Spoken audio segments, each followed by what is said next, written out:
Thank God for double overtime. Ochai Agbaji with a big-time shot to send it to the second overtime period. He finished with 37 points, looking like an obvious All-American, obvious first-round pick, perhaps a National Player of the Year. So that was Monday night's big game.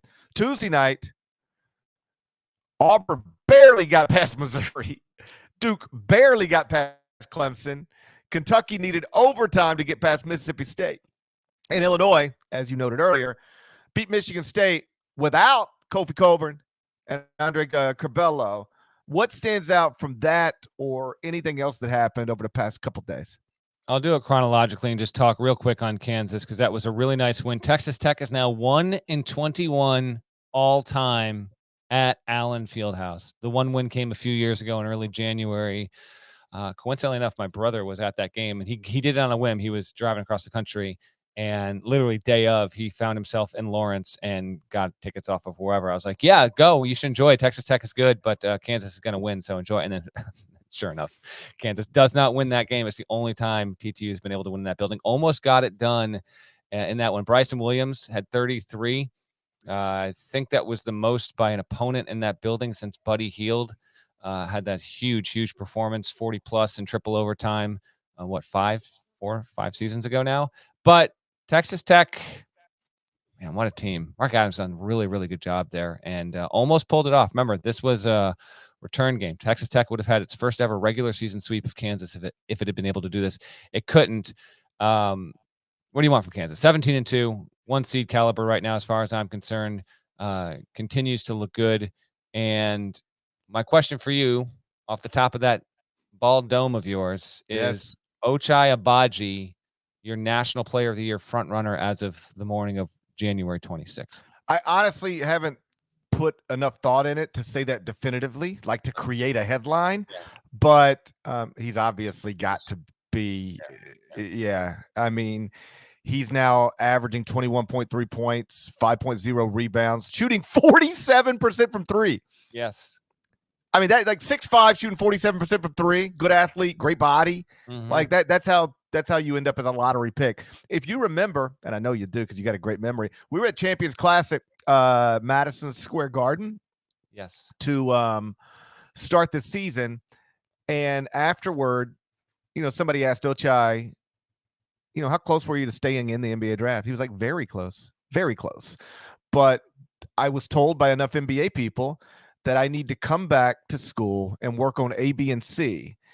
And so that's what I decided to do. And every borderline NBA prospect who's ever returned to school after exploring the NBA says that. They all say, I came back to school to get better at A, B, and C. This dude really did do exactly what they told him to do.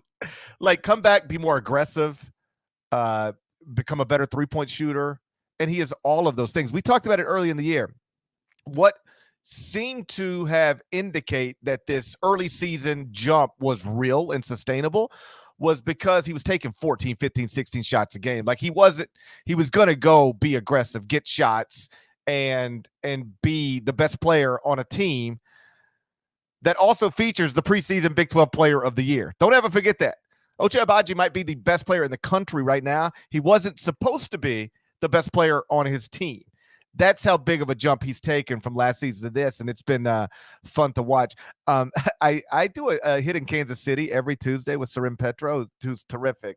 And so we spend a lot of time talking about, Kansas basketball. And we often get into these conversations like, so are we concerned about this? Are we concerned about that?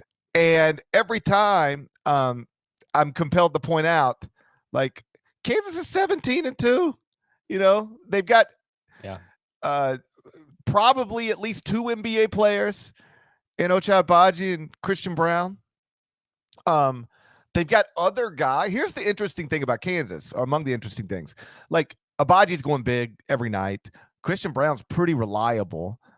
But then they've got other guys that can go off at any time. Remy Martin could pop you for 25. David McCormack has had these 15 games.